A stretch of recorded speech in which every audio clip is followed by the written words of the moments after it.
página 279, livro 393.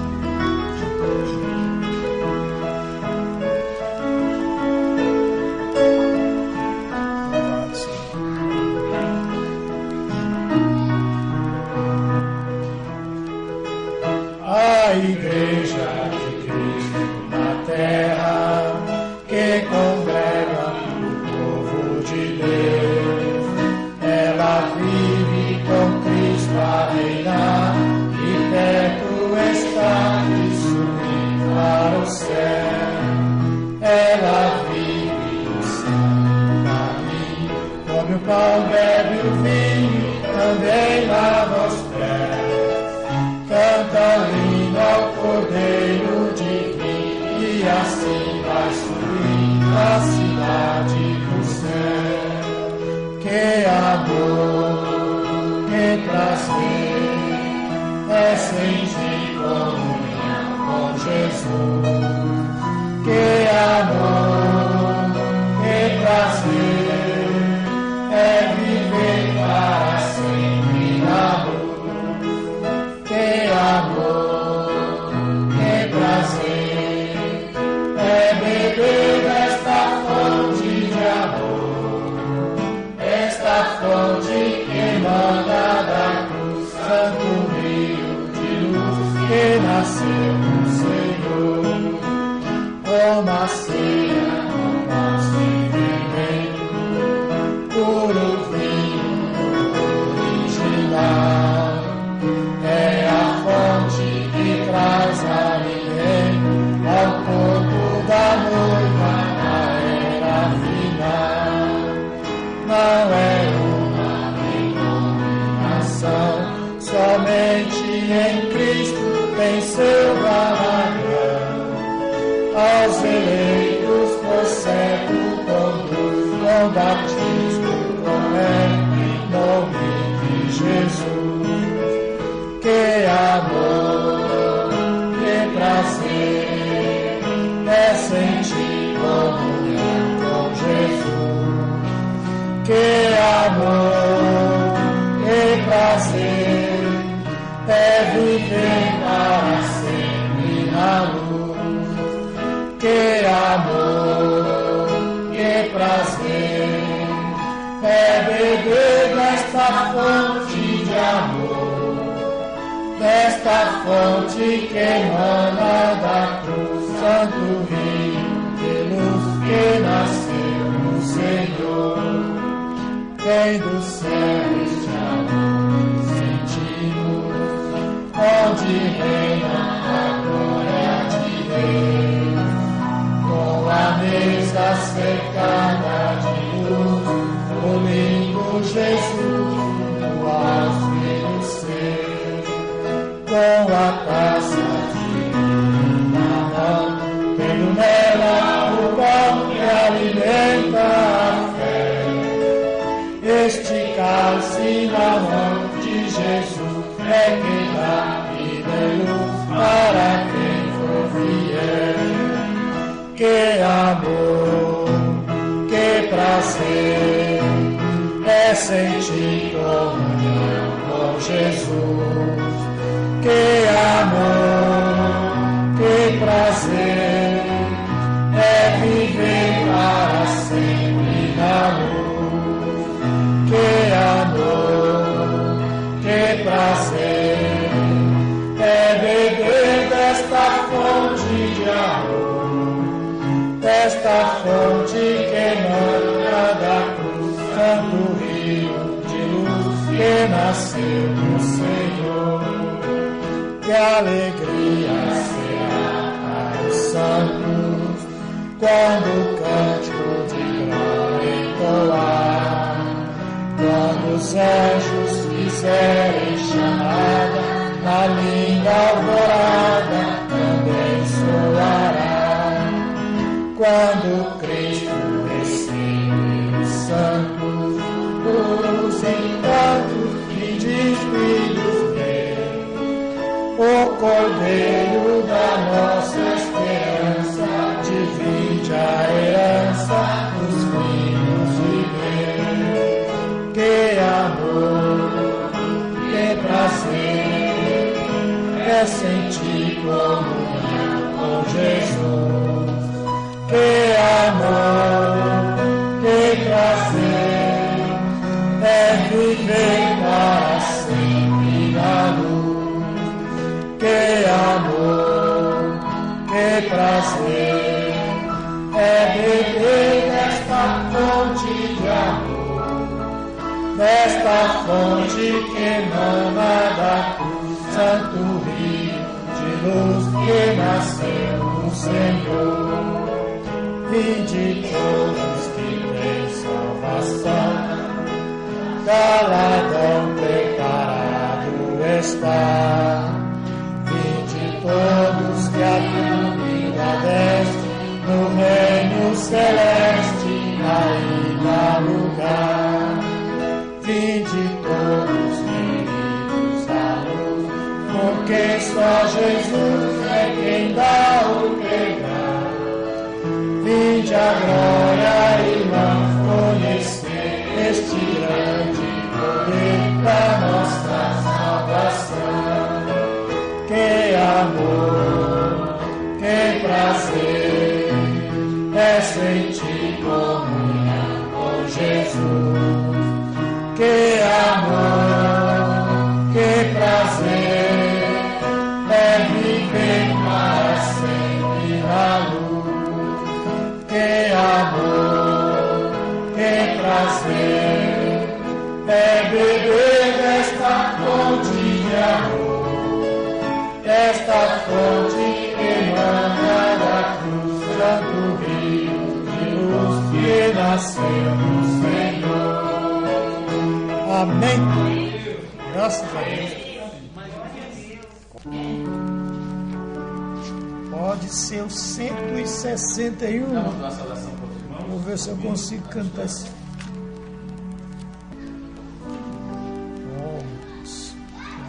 Louvado seja Deus. Bom, né? Deus abençoe em nome do Senhor Jesus. A todos os irmãos aqui, a todos que estão ouvindo. Em nome do Senhor Jesus. Obrigado, irmão Pedro. Obrigado. Amém.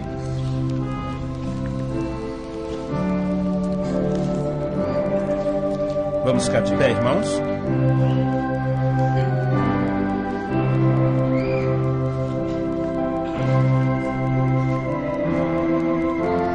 Vamos ficar de pé.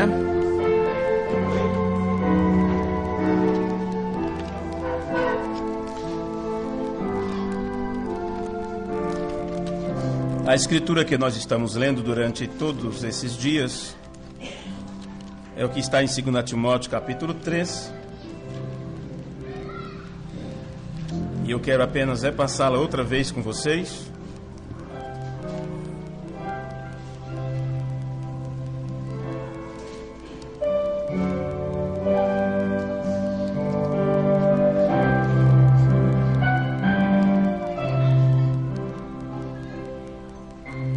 Sabe, porém, isto, que nos últimos dias sobrevirão tempos trabalhosos, porque haverá homens amantes de si mesmos, avarentos, presunçosos, soberbos, blasfemos, desobedientes a pais e mães, ingratos, profanos, sem afeto natural, irreconciliáveis, caluniadores, incontinentes, cruéis, sem amor para com os bons, traidores, obstinados, orgulhosos, mais amigos dos deleites do que amigos de Deus, tendo aparência de piedade, mas negando a eficácia dela. Destes, afasta-te.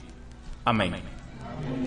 Pai Santo e Deus Eterno, soberano Senhor, é no nome de Jesus Cristo que estamos mais uma vez diante de Ti nesta hora e pedimos perdão, Senhor, por nossos pecados, por nossas incapacidades, e sabendo nós que Tu és um Deus santo, onde os serafins, querubins, cobrem-se com asas diante da Tua presença, cobrem seus pés, cobrem seus rostos.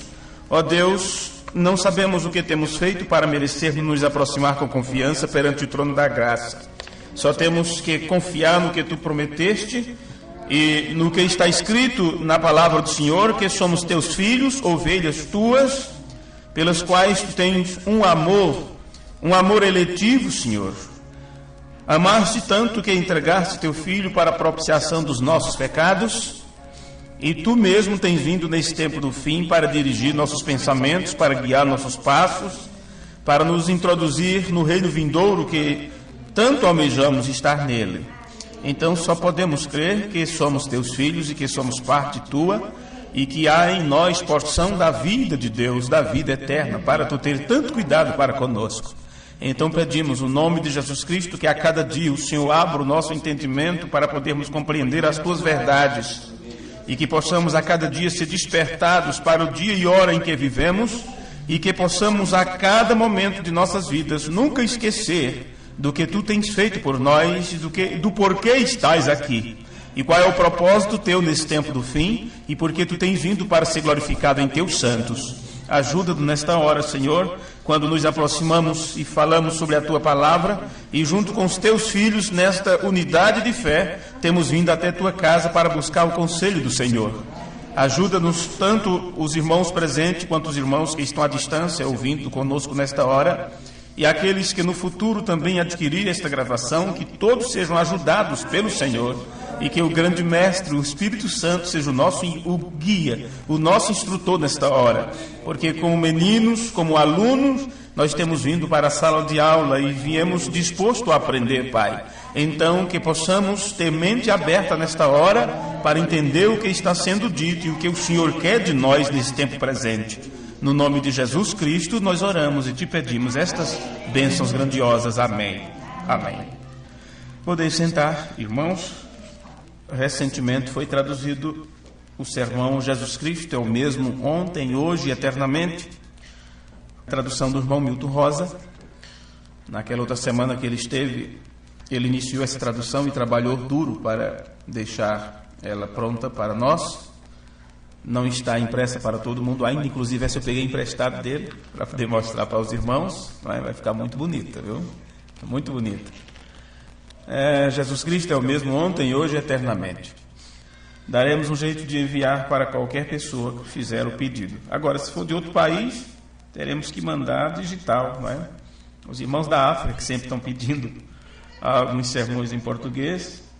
Até agora eu não consegui mandar nada pelos correios, mas passo para eles por e-mail, para que eles tenham seus computadores e lá eles possam imprimir também para os irmãos. Nós estamos falando sobre esses temas que estão aí no quadro, vocês podem ver. Letras tortas, como eu costumo fazer, mas dá para entender. Nós estamos estudando um pouco sobre neuroses. Neuroses, porque é o mal do século ou do tempo do fim. Eles dizem que é o mal da era moderna. O estresse, preocupação, correria. Isso não é nada, não tem nada a ver com a era moderna. Tem a ver com os cartuchos do diabo que foi guardado para esse tempo, quando Deus entraria em cena para tratar diretamente com a sua igreja. Por outro lado, o diabo atacaria por todos os meios possíveis para tirar a tua atenção do trabalho que Deus está realizando. E a melhor maneira dele fazer isto é atacar exatamente onde Deus vai trabalhar, que é em tua mente. E é aí onde é travada a maior batalha jamais pelejada. Agora, nós continuamos o nosso... Eu quero continuar com vocês, focando a nossa atenção no pensamento do irmão Branham, onde ele disse que todo mundo está neurótico, para que ninguém ache, eu não, Deus me livre, quem quer isso? Sabemos que estresse é doença, é uma doença terrível. O alcoolismo também é uma doença. Como qualquer outro distúrbio mental é uma doença. Ou qualquer coisa que te leve a agir de uma forma, como eu diria, fora do normal. Então, claro, para que as pessoas enganem a si mesmas, hoje, aquilo que o que está dentro do normal já não é mais isto. Aquilo que você tinha como princípio, esses princípios foram quebrados e as pessoas chamam isso de evolução do ser humano, de abertura de cabeça. O povo está ficando com a mente mais aberta, aceitação e todas estas coisas. Mas não é nada disso. Aquilo que realmente não presta, o diabo está enganando as pessoas a ponto delas louvarem o que não presta, porque foi isto que ele fez com Eva. quando ele deturpou sua mente, aquilo que era morte e veneno, a Bíblia diz, e viu a mulher que era agradável à vista, que a fruta ou a árvore é boa para se comer. Como boa, se Deus disse, se você comer, você morre. Como é que você diz isso aí é chumbinho? E o camarada coloca meio quilo para dentro. Tem que estar doido mesmo, né? Tem que estar doido. Foi o que Eva fez. Bem, então vamos focar outra vez nossos pensamentos naquilo que a irmã Branham disse. Ele disse, o mundo todo está neurótico. E ele disse, os alimentos híbridos e as tensões nervosas estão apodrecendo os nossos corpos. E claro, se está apodrecendo os nossos corpos, também está apodrecendo nossas mentes. Bem, você já ouviu um monte de vezes falarmos sobre atitude. E o quanto as pessoas falam sobre atitude, que fulano é uma pessoa de atitude e tudo mais. E temos observado que não são pessoas de atitude coisa nenhuma, elas não têm atitude nenhuma, como bonecos estão sendo direcionados a fazer, falar, agir, pensar e assim sucessivamente. Temos ouvido muitas coisas sobre alimentos híbridos e isto está deturpando o nosso físico, o corpo das pessoas. E claro que os dois, natural e espiritual, andam de forma paralela e às vezes você confunde uma coisa com a outra. Se do lado natural os alimentos híbridos estão acabando com a saúde dos seres humanos, por outro lado também o alimento espiritual que está hibridado porque foi colocado fermento na massa e Jesus disse que um pouquinho leveda tudo, e isso está deturpando os neurônios das pessoas, a mente das pessoas, a ponto que seus pensamentos já não são mais pensamentos bons ou de justiça, ou seja o que for. Mas não só os alimentos, tanto no natural como no espiritual. O irmão Branham disse que também as tensões e o estresse e preocupações são uma coisa muito crítica que está levando a humanidade à ruína. E você vai perceber que a tradução amplificada desta parte da Escritura que nós lemos diz que nos últimos dias são tempos de grandes tensões e estresse, que vai ser difícil de lidar e de suportar.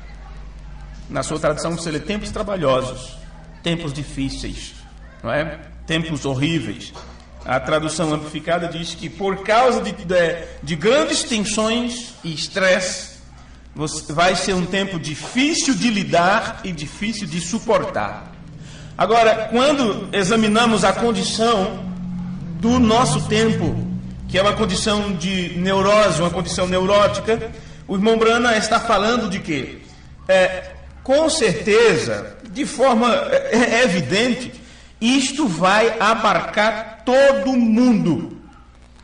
Então, ao irmos na palavra raiz, para estudarmos o que isso significa, de onde o irmão Branham tirou isto? Neurose, ou neurótico.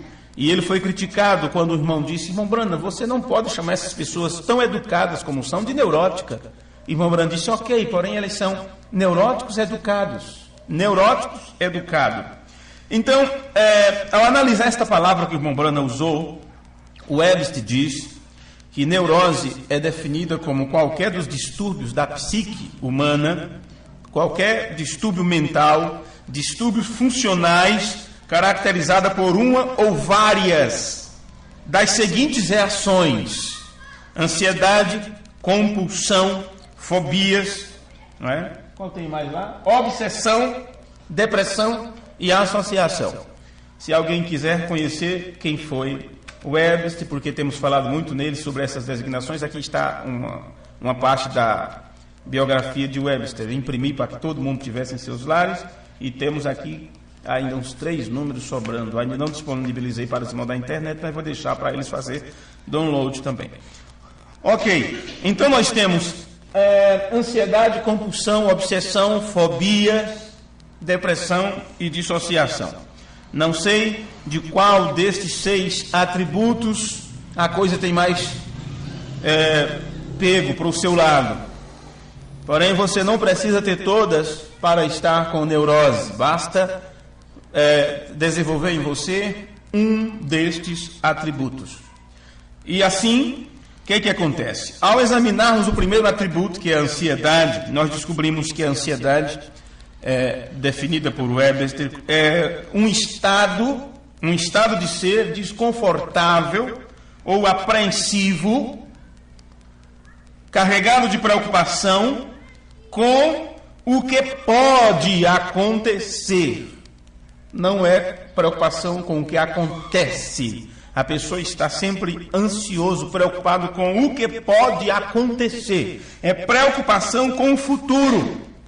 Mas e se ele for morto? E se viajar e causar um acidente? Vocês lembram quando o irmão Abel Collins estava para vir para cá com a família e ver aí 6 pessoas em um carro só? 15 dias antes dele vir, mandaram um e-mail dizendo: talvez não vamos, porque o irmão teve um sonho aqui e disse que ele não sofreu um terrível acidente. Então estamos fadados a não ir, ou pensando em não ir. Ainda bem que eles venceram este medo, não é? Tudo bem que às vezes Deus fala através dos sonhos, mas sabe aquela preocupação excessiva que você tem? E essa preocupação te leva inclusive a sonhar, a imaginar. Você pensa o quê? Porque uma irmã foi na fila de oração na hora do discernimento, e o irmão Brana, na unção de Deus, quando disse o problema dela, era o quê? Seu problema é neurose. Por quê? Porque uma pessoa que ela gostava muito, um irmão muito querido dela, estava para morrer, estava doente. E ela estava tão preocupada e tão com desejo daquela pessoa escapar, não é? E que ela terminou se tornando doente, em busca de uma cura para aquela pessoa. Sorte dela que ela foi buscar onde tinha um remédio, não é? E foi diagnosticada neurose. A doença dela era neurose. Por que ela ficou neurótica? Preocupado com outra pessoa. Veja, então entenda que a tua preocupação não resolve, e também a tua preocupação pode te levar a escapar de algum perigo. Então você tem que analisar isso por todos os meios possíveis. A ansiedade é preocupação com o que pode acontecer, preocupação com o futuro, com eventos possíveis, e isso te deixa em estado de tensão nervosa. Os efeitos psicológicos, meus amados, da ansiedade é preocupação e nervosismo. Então nós vemos que ela não tem nada a ver com hoje, mas com o que pode acontecer amanhã. E Jesus, o médico dos médicos, o maior psiquiatra que já pisou neste chão, o maior psicólogo, ele disse: não fique ansioso com o dia de amanhã, não fique preocupado com o que há de beber, com o que há de comer, olhai para os lírios do campo, e vocês conhecem todas as coisas. E ele resumiu como se estivesse dizendo: tem alguém cuidando de vocês, tem alguém de olho em vocês. Ele disse: busquem em primeiro lugar o reino de Deus e sua justiça, o demais é acrescentado. Pedro, que aprendeu isso direto de Jesus, ele disse que lance sobre ele toda a sua ansiedade e ele terá cuidado de você. Então, os cristãos precisam aprender a viver em repouso, a repousar na presença de Deus enquanto o mundo está se acabando. E isso está levando eles a perderem suas mentes, a ponto de não conseguirem mais pensar em termos do real, do verdadeiro. Então, se você se preocupar com o amanhã, você só vai ficar mais cheio de problemas, porque Jesus disse: amanhã vai ter seu próprio mal. Então, se você tem hoje, com os problemas de hoje, e além das preocupações de hoje, você acumula os problemas de amanhã, que tipo de ser, que tipo de pessoa vai ser você? A não ser uma pessoa ansiosa, preocupada, neurastêmica e tanta coisa. Se você se preocupar, isto vai acabar com a tua saúde. O irmão Brana começou a ensinar sobre isto, falando sobre um jovem ministro. Vocês sabem, eu estou apenas repetindo para ver se vocês não esquecem do que já foi ensinado. Um jovem pastor, sua esposa, foi ter uma entrevista com o irmão Brana e colocou o seu problema diante do profeta. O irmão Brana disse: é preocupação, seu problema é este, preocupação demais. O irmão Brana veio ao púlpito e disse: não é só aquele jovem ministro que está com isto, a humanidade inteira está neurótica. E alguém perguntou para o irmão Brana: não sei o que fazer, porque minha esposa disse que vai se divorciar de mim e vai embora. E o irmão Brana disse: olha, se você não fez por onde ela fazer isto, você tem se acertado com Deus, ore e diga: Senhor, tem alguma coisa que eu fiz que eu possa consertar? Revela-me que eu faço, Mas irmão Branham disse, não fique preocupado, entregue isso nas mãos de Deus, o diabo está fazendo isso com ela. Se ela for uma filha, ela um dia regressa, se não, deixe-a, não se preocupe e leve sua vida adiante como se nada tivesse acontecido. Li isto para vocês na íntegra, não foi? Todo o caso que o irmão Branham contou sobre isto está em perguntas e respostas, creio que é número 1. O irmão Branham disse, se você se preocupa, é o que o diabo quer, que você encha-se de preocupação, e esta preocupação acabará com tua saúde. É tudo que o diabo quer, é tirar teu foco, a tua atenção daquilo em que realmente você deve estar focado, que é em Cristo, que é na presença de Cristo. Ele quer tirar a tua atenção para outro lado. Agora, quando nós falamos sobre o segundo atributo, compulsão, o segundo atributo da neurose, compulsão, o Webster diz que compulsão é uma obrigação. Você chega a ser obrigado. E esta palavra obrigar tem a ver com força. Te leva a agir pela força. Mas como você sabe? Como você vai descobrir que está sendo levado a fazer as coisas à força, forçadamente? Porque se o inimigo vem e muda teus pensamentos, você pensa que está pensando por si próprio e não consegue descobrir, é enganado a tal ponto que não sabe que são pensamentos demoníacos, satânicos. E você pensa que está agindo de eu sou livre, eu faço o que eu quero da vida, eu faço o que der na minha cabeça, ninguém me prende, religião não me prende, igreja não me prende, estou livre disso, estou liberto, eu posso ir e vir, fazer o que eu bem quiser. Oh, que engano, não é? Como estão enganados? Como estão enganados? Vão descobrir tarde demais o tipo de ser infeliz que os estavam direcionando durante toda a sua vida. Então eles vão perceber que nunca foram livres, sempre estavam escravizados. Algemas que eles nunca viram em seus pulsos nem em seus pés, seus tornozelos. Algemas que estavam em seus cérebros e eles nunca conseguiram pensar por si mesmos, porque durante todo o tempo estavam, além da ansiedade e compulsão, eles estavam com obsessão, que é possessão demoníaca. Pois bem, então, compulsão, a pessoa é obrigada à força a realizar algo, a fazer. E essas pessoas são tidas como que pessoas de atitude. Se o fulano é uma pessoa de atitude, ciclano não é uma pessoa de atitude, eu sou uma pessoa de atitude, eu resolvo, eu decido, eu faço, mas qualquer atitude que não é pautada pela palavra de Deus, ela vem de uma influência maligna. Bem, Webster continua a descrever compulsão. Agora você diz, por que está falando tanto de Webster? Por quê? Porque a irmã Branham diz, todo mundo está com neurose. Eu queria saber o que é neurose. Precisamos saber o que é neurose. E nada mais do que ir para... Como é que nós falamos aqui sobre o Aurélio? O pai dos burros, né? Pai dos burros. Nada melhor do que ir para a definição das palavras. Mas bem, o Webster foi um cristão fervoroso. Deixa eu me ver aqui. Sempre em nossos estudos doutrinários fazemos referência sobre definições de palavras, bem como sobre alguns versículos das Escrituras, segundo Webster, que ele fez uma tradução da Bíblia também. Tanto o reverendo Oliveira como o reverendo Brian Kosuek citam Webster em suas palestras e ensino. Assim, achamos por bem disponibilizar uma parte da biografia de Webster para que nossos amigos, leitores e ouvintes saibam de quem se trata. Ok, e aqui tem muitas coisas sobre ele. E algumas de suas palavras, Webster era um cristão devoto. Seu livro de ortografia foi baseado na Sagrada Escritura. Seu dicionário de 1828 continha grande quantidade de definições bíblicas.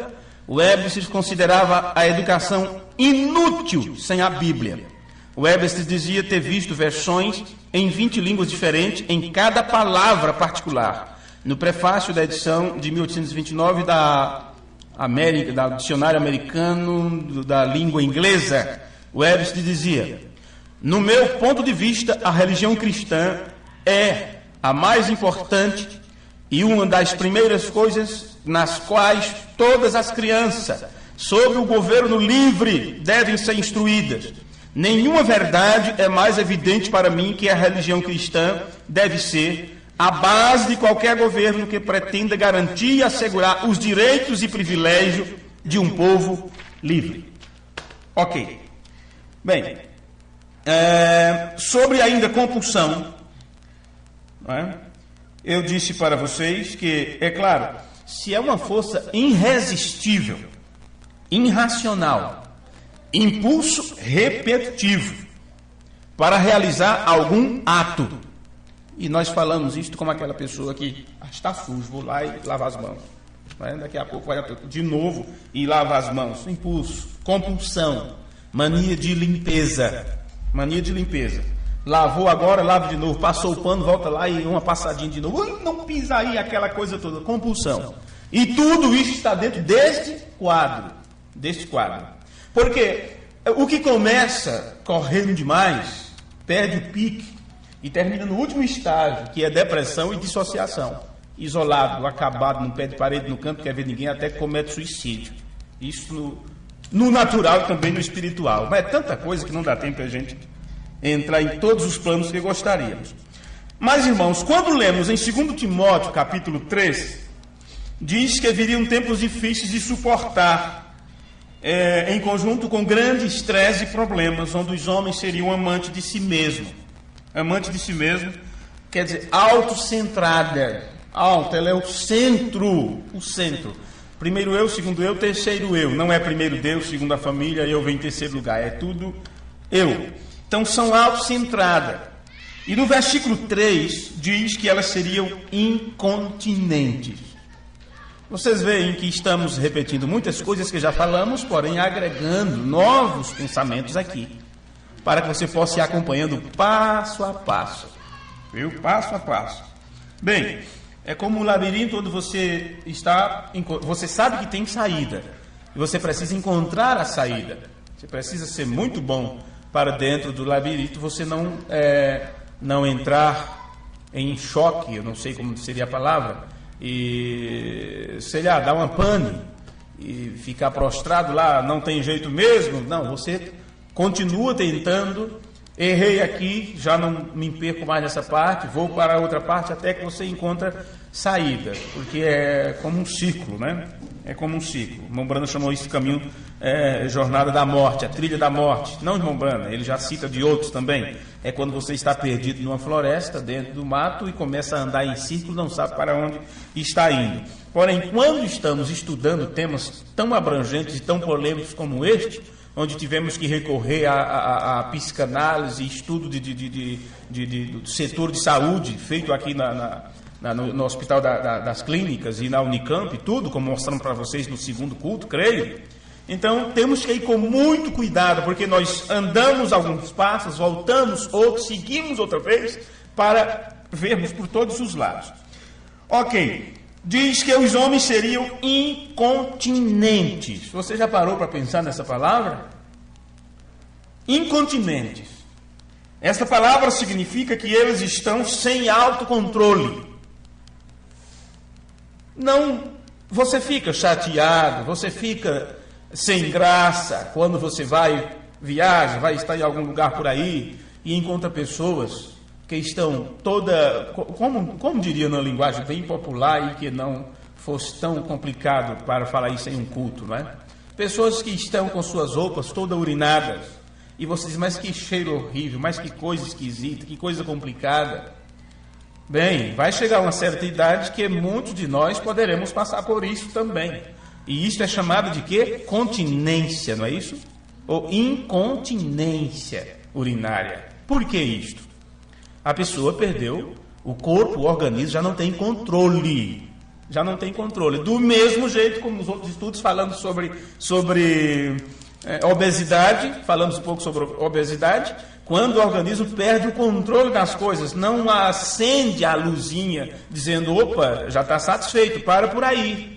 A pessoa come por prazer, sente prazer de comer.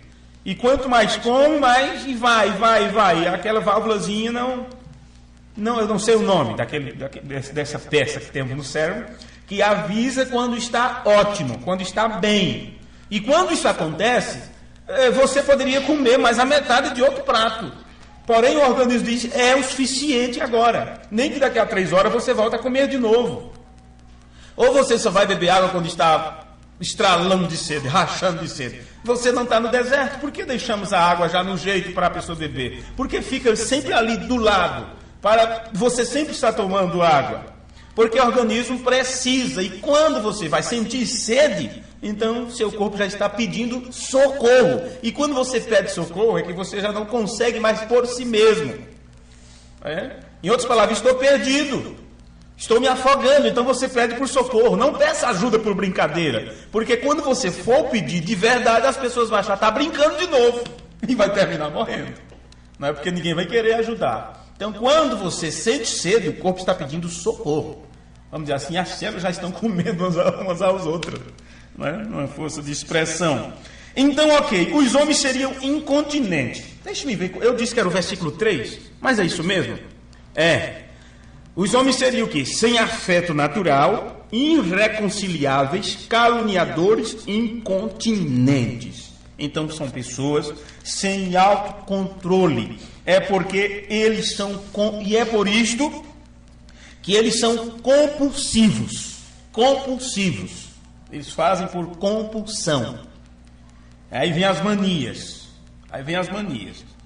Eles não têm autocontrole e por isso estão fora de controle, porque suas mentes não funcionam da maneira correta. Existe um padrão mental estabelecido que é o correto, o justo, o centro. Então, todos esses atributos da neurose fazem com que você saia do limite normal, onde Deus alinhou. É como o motor de um carro ficar alinhado, o motor está no ponto. Mas quando sai do ponto é complicado, tem que levar para um especialista e colocar aquilo no ponto. Agora, como Deus fez o homem? Deus fez o homem da forma correta, de uma forma perfeita, com mentalidade perfeita. Porém, aí você diz, isto foi 6.000 anos atrás e agora que estamos falando de neurose? Não, senhores, sempre se fecha um ciclo e a humanidade chega nesta mesma situação. Chega na mesma situação. Porque houve o dilúvio, estudamos isso no culto anterior, mas parece que não fomos muito claros.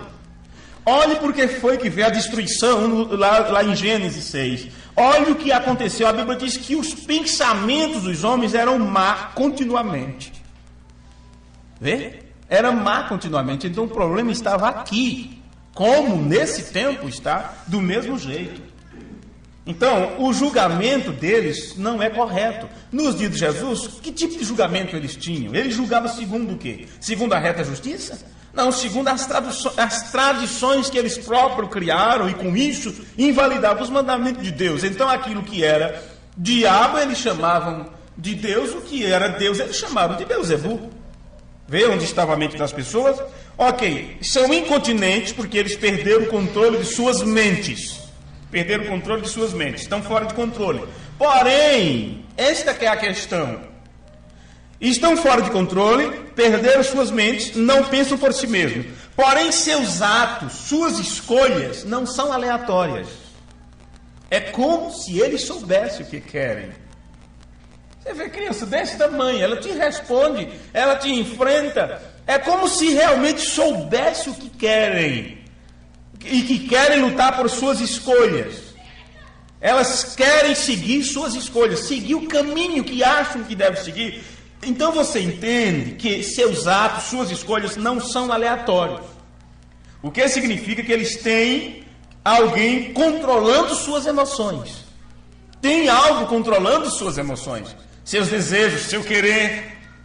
Agora, eu quero que você perceba como que este atributo abarca o período laodiceano de forma tão cheia. Você conhece muito bem o que está em Apocalipse, capítulo 3, e o versículo 14, que diz: E ao anjo da igreja que está em Laodiceia escreve, isto diz o Amém, a testemunha fiel e verdadeira, o princípio da criação de Deus.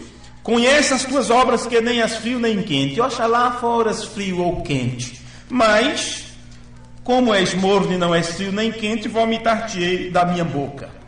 Como dizes, rico sou, estou enriquecido, de nada tenho falta. Parece que a pessoa tem controle. Você percebe?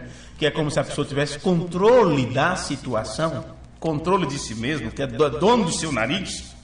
Rico sou, estou enriquecido, de nada tenho falta. E não sabe, porque isto eu tenho, eu sou, eu sei, eu faço. Não é a pessoa normal como um ser pensante. Isto é domínio. O mesmo inimigo que controla, como disse, o diabo é o governante deste mundo, e ele está governando o que neste mundo? O que? É os carros? Então, para ele governar os carros, ele tem que estar tomando conta do motorista, não é? O que é que ele domina neste mundo? Pessoas, a mente das pessoas. Deus está... O que atrai Deus nesta terra? O que atraiu a atenção de Deus nesta terra? É os grandes feitos dos homens? Ou um entendimento que ele está buscando, o entendimento segundo o seu entendimento, a ponto dele vir para mudar nossa mente, é a cura para o mal deste tempo, é a mudança de mente. A mudança de mente. Então, entenda, eles não sabem realmente, vamos dizer assim, na palavra, como eu diria, na essência do ser humano, eles não sabem que estão nessa situação, porque eles foram dominados. Se formos estudar isto a fundo, olhando a situação de Eva, você diz, Eva não teve culpa, porque ela foi seduzida, enganada. Se você olhar o sentido da palavra, você vai ver que Adão foi mais culpado que Eva, porque ele foi consciente. A Bíblia diz, Adão não foi enganado, mas Eva foi. E uma criança, quando ela é enganada, ela confia e vai. E vai. Oh, não fale com um estranho, daqui a pouco aparece morto por aí. Vê? Porque confiou. Ela foi enganada, seduzida com uma bala, com uma besteirinha aqui e ali. Foi o que aconteceu com Eva. Vê? Agora, com esta facilidade mental de ser seduzida e enganada, então ela foi proibida de assumir o controle para ministrar a palavra de Deus. Ok, não vamos entrar nesse detalhe, vocês já conhecem isso muito bem. Estas pessoas acham que têm domínio próprio, que estão sob o controle da situação. Elas pensam que estão muito bem em seu trabalho, em seus empregos, ou seja onde for, gerenciando isto e gerenciando aquilo. Aprendemos que estas pessoas ansiosas e compulsivas, elas são líderes, estão em cargo de liderança, elas sempre estão na frente.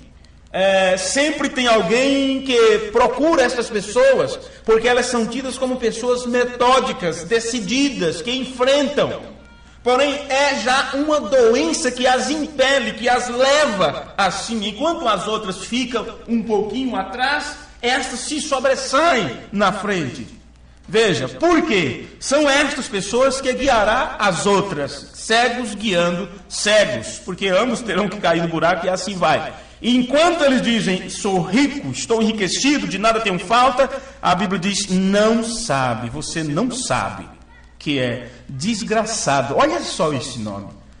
Esta é uma palavra que você não deve estar citando em sua casa, falando sobre desgraça, ou seja, nem por brincadeira. Porque isso é uma coisa muito ruim.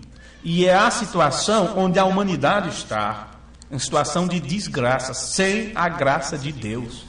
Então, perdido. Não sabe que é desgraçado e miserável. Se você for procurar saber a designação dessas palavras, você fica arrepiado. Miserável, pobre e cego e nu. Eles não sabem que estão nesta situação. Aconselho-te que de mim compres ouro provado no fogo, para que tenha riquezas, e roupas brancas para que te vistas, e não apareça a vergonha da tua nudez, e que unja os teus olhos com colírio para que veja. Então agora, veja, se você unge seus olhos com colírio e começa a ver essas coisas, o que é que o Mombrana disse? Quanto mais você sobe em Deus, mais você vê o quanto a loucura que está este mundo, a desgraça que está nesta terra, a podridão que está nesta terra. Mas você vai ter que ter colírio para ver. Ou tem que cair as escamas, porque se você olhar com seus olhos naturais, você vai ver o mundo todo colorido e vai dizer que está tudo muito bem. Vê? Eu repreendo e castigo a todos quanto amo, sê pois zelosos e arrepende-te. Então, irmãos, eles têm uma mentalidade que é fixa nas coisas materiais apenas. E por causa disso, eles ficam cegos. Eles são cegados para as coisas que Deus está realizando nesta hora. A realidade deste tempo, eles não conseguem enxergar o que está acontecendo. Agora, não é raro ouvir a expressão: ele é um jogador compulsivo. Ih, fulano é uma jogadora compulsiva, um comprador compulsivo. Não pode ver uma coisa nova que está comprando, não pode ver um carro que quer trocar de carro. Eita, pregadores compulsivos. Poderíamos entrar a fundo aqui nisto, viu? Pregadores compulsivos. Parece que não estão com suas mentes fixas em Deus, esperando novos céus e nova terra. É como se estivessem criando seus impérios aqui na terra. Seus impérios aqui. Para eles não vai haver queima, não vai haver fogo. Aquilo que é dito não vai sobrar nem raiz nem ramo. Parece que eles não acreditam, porque cada vez mais eles se enraizam nesta terra. Porque é onde está o seu coração, é onde está seu pensamento, é no dinheiro, é na realização. E eles se tornam compulsivos quanto a estas coisas. Mas eu não vou entrar neste ponto. Ok. Então, geralmente você ouve alguém falando sobre alguém. É um bebedor compulsivo, é um cachaceiro compulsivo, é um jogador compulsivo. Agora, veja a situação atual. Houve um tempo em que jogo não só foi considerado pecaminoso por as pessoas que diziam que temiam a Deus, mas mesmo aqueles que não eram cristãos, mas eram apenas cidadãos, né, comuns, eles consideravam o jogo de azar como uma doença e que precisava ser tratada clinicamente ou psicologicamente. Era considerado uma coisa imoral, ilegal, praga para a sociedade, que somente os de moral baixa e desajustados socialmente seria envolvido com essas coisas delinquentes do jogo, da jogatina, de pegar o seu salário e ir para o jogo, para o bilhar, ou para o baralho e aquela coisa toda. No entanto, o que aconteceu que isto mudou? Hoje, em quase todos os lugares, em quase todos os estados, tem o seu tipo de jogo, porque alguém precisa encher o cofre. E aquilo que era considerado um mal para a sociedade, inclusive se alguém era pego jogando, era multado e aquela coisa toda, mas agora se tornou federal. Você fica até envergonhado de pagar uma conta, porque você sai da loteria e alguém te vê e diz: olha, o irmão foi fazer uma fezinha também, né? Como o irmão disse que saía da lotérica, porque a fila era menor, naquele tempo, isso é coisa de 8, 10 anos atrás, saía com a conta de luz assim, ficava na porta assim, a conta de luz. Ele dizia: se alguém estiver olhando do outro lado, vai dizer, o irmão não foi jogar não, estava pagando a conta de luz. Mas que coisa! Veja, se tornou federal. Você vai pagar um conto e oferecido, não quer uma raspadinha não sei das quantas, não quer um bilhetinho não sei de quê, não quer arriscar a sorte nisso e naquilo, em todos os lugares, jogo. Aí você tem a sua conta no banco, que você precisa ter seu cartão para não ter que andar com dinheiro para todos os lados, todos os lugares, o pouco dinheiro que você tem. Eles ligam na tua casa te oferecendo. E sempre tem algo para te oferecer, para você concorrer, para isto e para aquilo, jogo, para todo lugar, para todos os lugares. Alguém está enchendo o bolso. E isso não é outra coisa a não ser uma praga para a humanidade. Então, direto ou indiretamente, você se torna envolvido nesta loucura das pessoas. Então, o que é que acontece? O que está rolando, na verdade, né? Neste mundo doido? Aquilo que era considerado pecado, ou mesmo imoral, ou um desvio de caráter, não, agora é social, é algo socialmente. Eu fui com o irmão tomar um cafezinho esses dias, o irmão Valério, aí, à frente assim do estabelecimento, do bar, 2, 3 pessoas conversando, né, tomando café e tal, normal. Na saída eles, tu vê ali, aquela outra porta leva para uma sala de jogo lá atrás. E a polícia toda semana vai pegar a sua parte, porque, vamos dizer assim, abertamente é proibido. Porém, os próprios que proíbem dizem: olha, só não deixa ninguém ver, só não deixa a reportagem, né? Mas deixa lá quietinho, paga tanto semanalmente ou por mês e tal. e eles vão lá e pegam a sua parte, enche seus bolsos e vai embora, dá segurança ainda para o lugar, e está lá os idiotas lá dentro, o salarinho que recebeu, tentando a sorte. Ih, que sorte que nada, vai para casa cada vez mais azarado e assim sucessivamente. Agora, nós estamos vivendo nesta geração apressada. Eu quero agora, tem que ser agora e é neste momento. E as pessoas já não têm mais paciência para esperar por nada. Eu esperei 8 anos para uma pergunta sobre as Escrituras. Fiquei 8 anos na ansiedade, expectativa de ter aquela resposta. Hoje, se alguém manda um e-mail fazendo uma pergunta e não responder no outro dia, já vem outro dizendo, você esqueceu da minha pergunta. Tem que ser hoje, tem que ser agora, tem que ser já. Não é? A geração apressada. Bem, há tempos atrás, quando um casal, o jovem, a garota e tal, iam casar, eles primeiro trabalhavam duro, para guardar alguma coisa, para comprar alguma coisa, para se dar um pouquinho de luxo, ter umas coisinhas ali, ter suas casinhas e assim sucessivamente. Então, sua primeira casa normalmente seria ali 2 cômodos, um cômodo e mais um banheiro, com uma cama de casal, ou às vezes até mesmo um quartinho ali pequeno, sem muita pompa, onde eles viveriam por anos e anos chamando aquilo de lar, e eventualmente depois de terem trabalhado mais uns 10 anos, 15 anos, ou 20 anos ou mais, que eles poderiam comprar uma casa maior para dividir os filhos entre outros quartos, não é? Mas eles constituíam aquilo juntos, trabalhavam e era tempos para conseguir aquilo. Hoje, nossas crianças, eles querem casar e ter casamento de reis e rainhas, né? Reis e rainhas, mesmo sem poder. Porém, a pressão faz isto. Temos que ter. Então, eles querem casar se tiver carro, se tiver isso, se tiver aquilo, e morar numa boa casa, ou ter um casamento como de uma princesa, ou de um príncipe, mesmo que sem ter dinheiro para aquilo. E o resultado, eles fazem. E o que resulta daquilo, eles ficam, quando eles casam, ao invés de eles desfrutarem da vida a dois, vamos dizer assim, do prazer de estar juntos, eles vão discutir problemas, dívidas, preocupações e todas estas coisas. Então, nos primeiros meses e nos primeiros anos, quando eles deveriam estar desfrutando, sabe, a vida a dois, sempre fui sozinho desde que nasci e agora juntamos, e veja que coisa diferente, não é? 2 cabeças, 2 seres que se gostam, que se amam, agora nossa casinha, enfim, a sós, vamos dizer assim, que alegria que nada.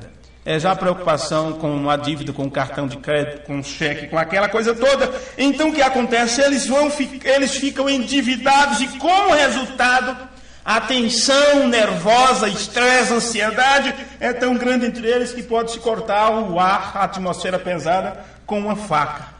E o resultado é que esses casamentos vão se dissolvendo. E quando eles casam, eles já estão 50% perdendo o que deveriam desfrutar do casamento.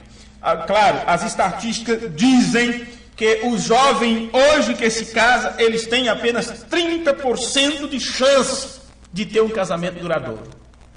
Agora, você casar, ou vendo alguém casar, sabendo que 70% de chance é aquilo não dá certo, é muita insegurança, é muito seguro. Só isso já traz estresse, ansiedade e tudo. Agora, o que está causando isto? O que isto causa nestas pessoas? Bem, aí você tem uma primeira geração de crianças mimadas e podres. De quem é a culpa? Claro, são dos pais. O irmão Branham disse que era dos pais. Ele disse que a delinquência juvenil vem dos pais. Não é? Quer dizer, a delinquência infantil ou das crianças, os pais que são delinquentes, que é afrouxado, tem coração de galinha. Você ouve pesquisas por aí afora, nos rádios, seja onde for, onde os pais são entrevistados, e pais que tiveram filhos, e esses filhos já estavam ali com seus 30 e 40 anos, e ainda pedindo ajuda para o papai e para a mãe, ajudá-los financeiramente. Era assim antes? Meu amigo, o que levou isto? Compulsão. Eles não sabem guardar dinheiro, eles não sabem economizar. Você pode entregar o dinheiro aqui, eles dão a primeira volta, já estão sem aquilo. Eles não sabem, eles não conseguem viver, eles não sabem, não tem jeito. Lembra o tempo do porquinho? Porquinho de barro? Porquinho de barro? Aquilo não existe mais. É guardar, de estar com a faquinha lá, olha, tentando puxar a moeda de dentro. Apenas um exemplo. Não conseguem, estão desajustados, porque a ideia, o plano de Satanás é que as pessoas não tenham nada, para que cada dia esteja na correria, na busca, e assim sucessivamente. Compulsão. O irmão Brana chamou de neuróticos. E assim nós vemos que há uma limitação, ou vamos dizer assim, uma autolimitação. Elas estão se limitando. A capacidade dessas pessoas estão a cada dia se atrofiando, sendo atrofiadas. Elas não estão utilizando a capacidade mental, cerebral que Deus deu. Inclusive foi o título do culto anterior que eu coloquei, mentes atrofiadas. Bem, isto é um vírus geral. O irmão Brando disse que todo mundo está acometido disso e a noiva de Cristo também. Então temos que estudar isso para buscarmos a cura, porque às vezes pensamos que somos normais, quando na verdade já era para estar no Juqueri há muito tempo. Neuróticos. Compulsão é uma obrigação ou ser obrigado de forma irresistível, irracional, um impulso repetido para realizar um ato. O que é isto? É basicamente perda de controle sobre si mesmo. Mas, irmãos, para concluirmos isto, porque nós não vamos concluir isso no próximo mês, com certeza que não, então eu não tenho por que querer passar tudo para vocês em um culto ou dois. Não há nada de errado em as pessoas desejarem as coisas, quererem adquirir as coisas. Não há nada de errado nisto. Mas quando os desejos se tornam irresistíveis, e assume o controle, e a pessoa perde o controle de sua capacidade de restringir-se, então algo está definitivamente fora dos eixos em algum lugar. Algo está fora dos eixos. Agora, há uma outra parte desta compulsão que eu quero que você note antes de encerrarmos. É o pensamento de que compulsão é uma obrigação, ou o ser sentindo-se obrigado a realizar. Então, este não é apenas um atributo da neurose aqui, que pode ser auto-infligido, mas também pode ser provocado por outra situação. Às vezes você auto-inflige, ou aquilo é provocado por outra coisa. Vê? Como esta que é obrigatória. Isto mostra uma influência que existe, uma influência externa sobre aquela pessoa. Então, se algo está influenciando, seria bom a pessoa saber o que está influenciando seus atos, suas atitudes, seus desejos, seus gostos. Porque, por outro lado, se trata de controle, assumir o controle. E isto em todos os setores. Você gostaria, bem que você sonha em assumir o controle de alguma situação da sua vida. Assumir o controle do seu lar, assumir o controle no setor que você trabalha, e assim sucessivamente. O pensamento do diabo é assumir o controle sobre você.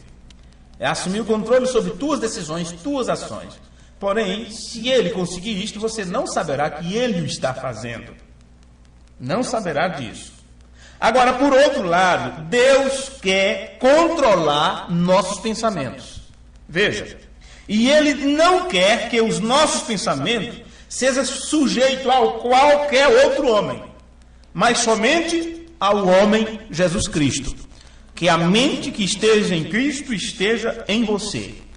Então, nós passamos por isso, já estudamos ansiedade, estudamos compulsão, e o terceiro, nós falamos sobre obsessão. Então você percebe que é nesse terceiro que eu vou parar, porque eu prometi falar sobre fobias. 2 cultos que eu prometi falar sobre fobias. Mas eu achei por bem repassar um pouco essas coisas que já aprendemos. Nesse terceiro atributo nós falamos sobre obsessão, em que o Eber se define como o ato de um espírito do mal. Agora você entende por que isto vem descendo, por que esses atributos de neurose.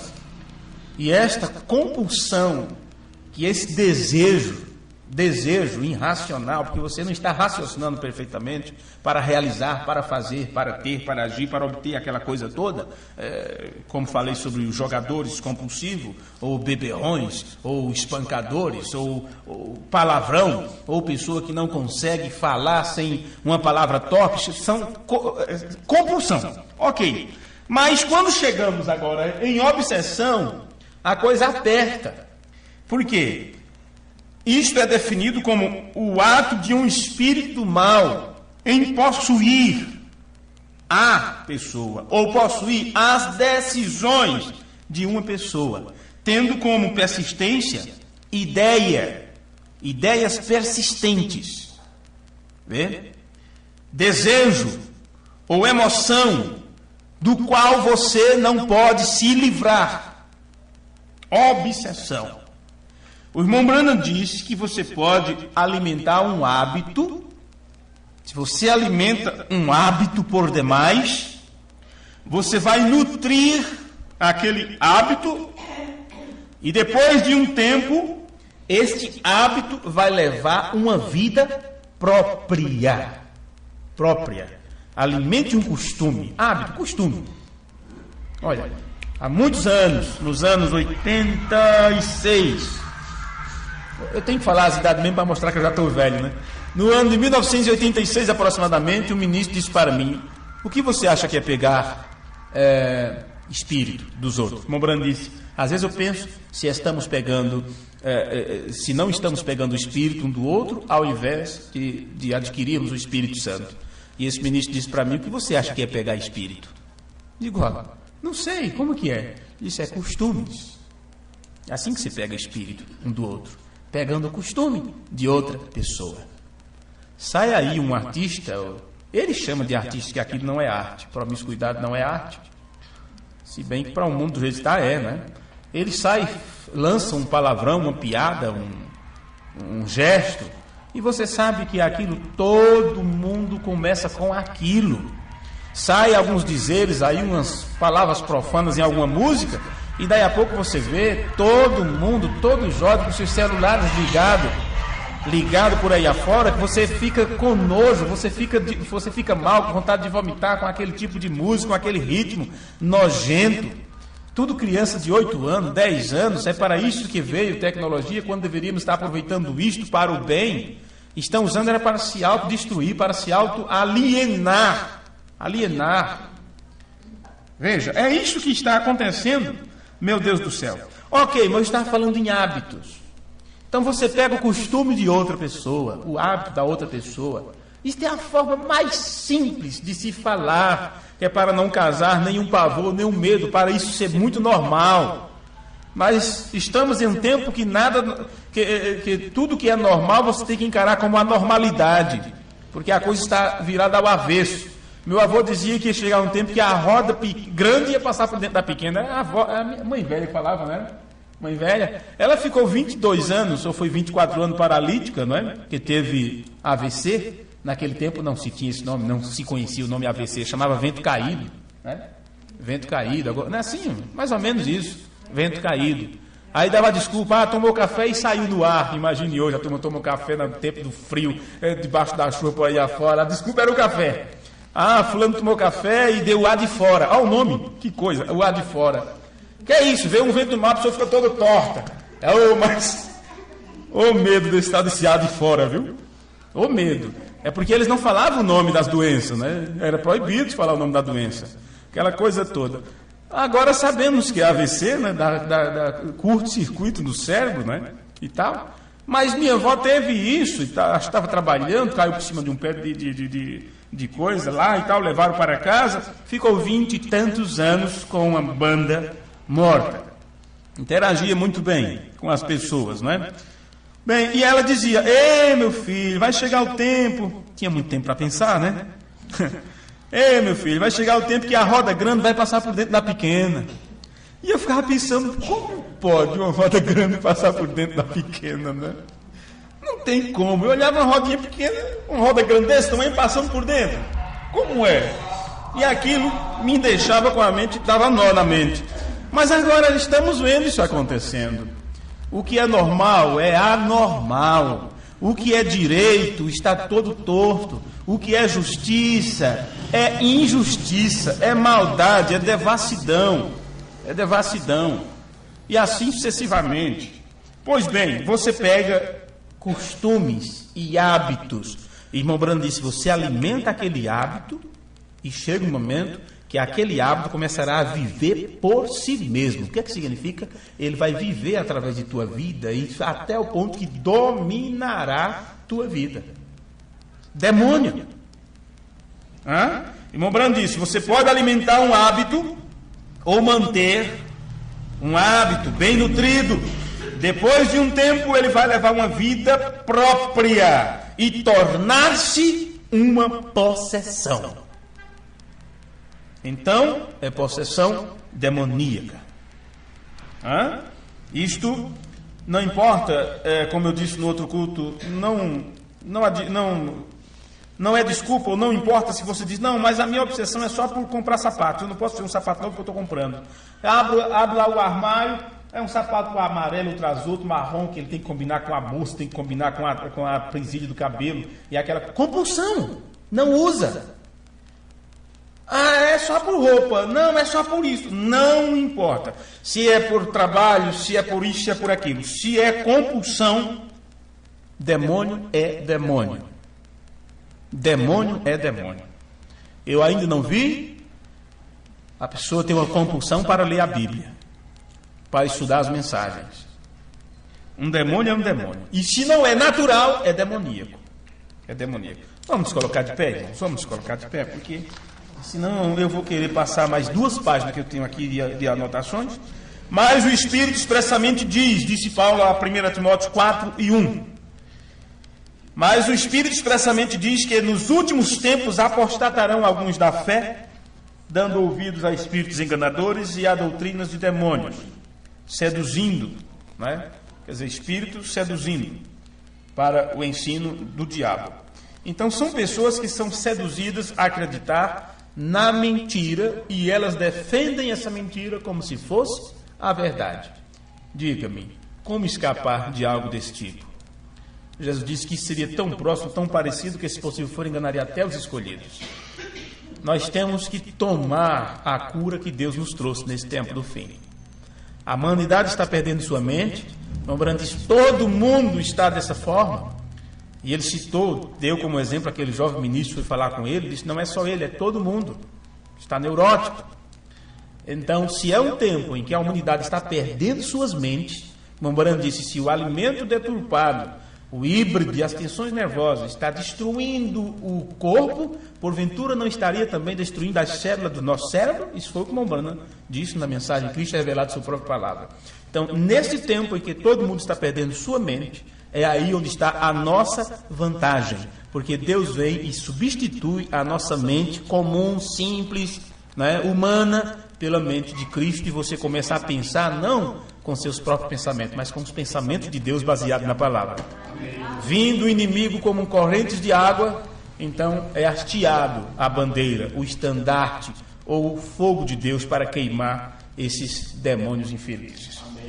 Senhor Deus, no nome de Jesus Cristo, nós te agradecemos nesta hora por o Senhor cuidar de nós, por o Senhor nos alertar, por o Senhor nos redarguir, nos corrigir. E nós humildemente recorremos a Ti nesta hora pedindo a Tua ajuda, Senhor, porque bem sabemos que por nós mesmos nós não conseguiremos, nós não daremos um passo. Ajuda-nos, Deus, e toma-nos pela mão, aqui com homens, mulheres, crianças, jovens, e estão na dependência Tua, cada um de nós aqui. Nenhum pode achar que é melhor que outro, que está em situação melhor, porque todos nós estamos respirando o mesmo ar, estamos sujeito às mesmas paixões, às mesmas falhas, os mesmos defeitos. E se há uma diferença entre nós e o povo lá fora e o povo do mundo, é porque nós cremos na tua promessa e temos recebido a visitação tua neste tempo com uma mensagem que nos prepara para o arrebatamento. Encha-nos, ó Deus, com a tua verdade, com a tua misericórdia. Guarda a nossa mente, protege a nossa mente, Pai, com o capacete da salvação. Que possamos estar revestidos com a couraça da justiça, com o escudo da fé, com a espada do Espírito, e assim possamos resistir a todos os dados inflamados do maligno. No nome amoroso de Jesus Cristo, nós oramos e te pedimos. Amém. Amém.